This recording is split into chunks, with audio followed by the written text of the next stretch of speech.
হে আল্লাহর বান্দা নবীর উম্মত, তুমি কেন ইবাদত করো না?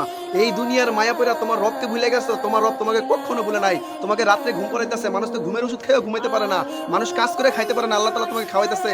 আল্লাহ তাআলা তোমাকে চোখ দিছে। অনেক মানুষের চোখ নাই, অনেক মানুষের মাথা আছে কিন্তু বেরেঙে বুদ্ধি নাই। তোমাকে আল্লাহ বুদ্ধি দিছে। এই বুদ্ধি খাটাও।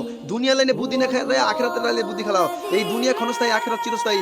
এই দুনিয়া ধোঁকার ঘর। এই দুনিয়া যত মন লাগাবা তত আল্লাহর থেকে গাফেল হবা। তুমি নামাজ পড়বা, তুমি কামিয়ে হবা। তুমি ইবাদত করবা, তুমি কামিয়ে হবা। তুমি নামাজ পড়বা না, ইবাদত করবা না, তুমি নাকাম আর ধ্বংস, চিরস্থায়ী জাহান্নামে যাবা। ওই জাহান্নামের ফেরেশতার একটু মায়া নাই। আল্লাহ তাদের মায়া দিয়ে সৃষ্টি করে নাই। তাদের কাছে যখন যাবা তারা কোনো মায়া না করে তোমার তল পেটে হাত দিয়ে নারী বুড়ি বাই করে নেবে। তুমি নামাজ পড়ার না কারণে, মহিলা মানুষ তুমি পর্দা না করার কারণে চুলের মুঠি দিয়ে তোমার মাথা থেকে খুলি বাই করে নেবে। তোমার উপরে কোনো মায়া করবে না। আল্লাহর পর্দার বিধান মানো না। আর তুমি পুরুষ কেন নামাজ পড়ো না? তোমার কি আল্লাহ খোদার ভয় নাই? তোমার নবী যখন দুনিয়াতে চিরবিদায় নিবে তখন বলতেছিল, ইয়া উম্মতি নামাজ নামাজ, আমার উম্মতরা নামাজ ছেড়ো না। আজকে দুইটা কথা আমরা আগুন লাগিয়ে দিচ্ছি কেন ভাই? আমরা আল্লাহমুখী হই। এই দুনিয়ার মায়া পড়ে কোনো লাভ নাই, কোনো মাপ নাই। এই দুনিয়ার মায়া পড়বা, এই দুনিয়ার শেষ ঠিকানা হলো জাহান্নাম। আল্লাহ রসুলের পথে চলবা, ওই ঠিকানা হলো জান্নাত। জান্নাত চাও না জাহান্নামে যাবা, এটা সিদ্ধান্ত তোমার। কারণ আল্লাহ মানুষ আর জিনকে স্বাধীন বানাই দিচ্ছে।